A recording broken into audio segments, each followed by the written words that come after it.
Hey there, Global 9 crew. It is Mr. Richmond, and we are starting to wrap up this unit on the ancient world. Again, that's that big old period of time that starts pretty much all the way from the beginning to about 500 BCE. Today, we're going to take on the last of our river valley civilizations. So we've seen ancient Mesopotamia, we've seen ancient Egypt, we've seen ancient China, and today we're going to see the ancient Indus Valley. Now this is going to be a pretty quick video, I hope, because we don't really know a whole lot about this Indus Valley. So there's a lot of mystery, there's a lot of big questions when it still comes to this crew. So let's see what we can actually figure out. So again, as always, we've got these early river valley civilizations all showing up on a river valley. So we started with Mesopotamia, the Tigris and the Euphrates. We went to Egypt with the Nile. We saw China with the Huanghe or the Yellow River. Well, today we're going to the Indus Valley people with, of course, the Indus River itself. We don't get too creative with names when we're talking about the Indus Valley because we really, again, don't know a lot about this group of people. So our fourth river valley civilization shows up with the Indus civilization. By about 3000 BCE, civilization had developed along the Indus River. So this is about the same time that we see Mesopotamia and Egypt doing their thing. Some historians think that the Indus Valley might have started even before Mesopotamia and Egypt. Certainly, if you guys watched the Mesopotamia video with John Green says that most definitely the Indus Valley people are the first. Not everybody agrees. It's still a matter of a lot of debate right now. So the Indus River, was a major river in what is today modern-day Pakistan. So it's actually not in India, even though this is going to be really important to the history of India. It's actually north of India in Pakistan, or what is today Pakistan anyway. So the Indus River actually flows out of a number of nearby mountain ranges. There's actually a couple that are up there above India, including the Himalayas, which are the tallest mountains in the world. So I'm sure you guys have heard of like Mount Everest. That's part of this absolutely massive mountain chain that sort of runs in the northern border of India. So the Indus Valley itself, again, we don't know a whole lot about them, but what we do know is pretty simple. We know that they took root in the Indus Valley. We know that they developed into a number of powerful city-states. There's a couple that we have named. These are probably not the names that the people of that area would have called them, but we have towns like Harappa and Mohenjo-Daro, as well as like Megara and Lothal and a couple others. But Harappa and Mohenjo-Daro are definitely the two that are best known to modern history. There have been a number of different archaeological digs in those areas. And what they've shown us is that the Indus cities were very well organized. They were relatively independent, much like the city-states of Mesopotamia. They had a lot of monumental works. They had very straight paved roads. So we have some strong evidence here of what we call urban planning or specific planning of city spaces.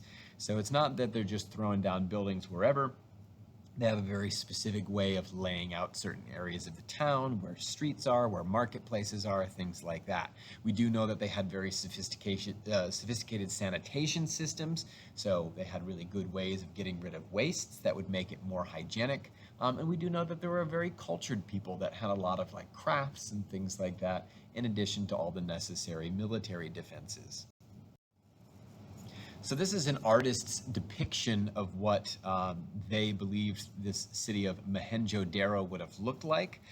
They may have taken a few liberties in terms of the layout, but this is not a bad example of how an Indus Valley city would have existed. So you've got the big strong wall, you have a relatively straight way of aligning the buildings, you kind of have that central avenue, that big main road that you can sort of see, and of course you've got that big citadel on the left side, where you would probably have the more powerful people and maybe some religious structures and things like that. Again, a great example for what your city could look like if you wanted to take more of an Indus Valley route. So as far as why we don't know very much about these people, I mean, compared to other river valley civilizations, we just don't have the same amount of data that we do when you compare it to something like Egypt or China. And part of the problem is that most interest in this area only really began in the last few centuries. People had mostly forgotten about the Indus Valley for a very long time. But the bigger problem was that the Indus people left behind a very complicated writing system that we really can't read today. So we actually have dozens, well, more than dozens, we have thousands of examples of ancient Indus writing. The problem is nobody's around who still knows how to read it. We don't have a Rosetta Stone for the Indus script in the same way that we do for something like hieroglyphics. So one of the things that we find in a lot of ancient Indus sites are these, what we call seals. And so they're little tiny stamps that you would stamp into wet clay or wet hot wax as a way of, saying, this is my product, I made this thing, and I want the credit for it. If you take a look, you have this example of writing. So you have these little symbols. It's most definitely a writing system, but again, we have no stinking clue as to what it actually says. So we find these little seals, we find these little things all over the place. They would have acted sort of like a logo. Like if you see the swoosh, oh, hey, Nike made that product. And the Indus people who traded a lot, they would have marked their products with these things, but again, we can't read it, so we know very, very little about what the Indus people were doing. Still, even without this writing system, archaeology can tell us some very important things about these cultures. We do know that they were very skilled city builders who had a very, very strong sense of urban planning.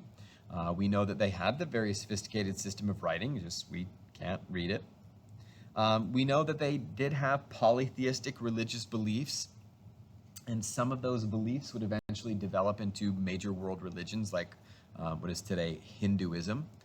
And we also know that they were one of the first people to grow and weave cotton fabrics. So we use cotton all the time in the modern world, and this is something that we definitely get from the Indus Valley. So what happened to this people? Well, the Harappans and the people of Mohenjo-Daro and all these other different groups, they disappeared pretty quickly around the year 1500 BCE. Now, we don't know officially what happened to them. They were probably wiped out by a group called the Aryans. The Aryans were coming out of what is today southern Russia, and they were really probably early Caucasus people, which just means they were white people. They were on their way to conquer India, which they most definitely will do. However, some historians propose other theories. Some historians think that maybe the river valley itself, the Indus Valley, dried up, that the river changed course, that climate change might have affected them. We have all sorts of different competing theories, and again, nobody's 100% sure.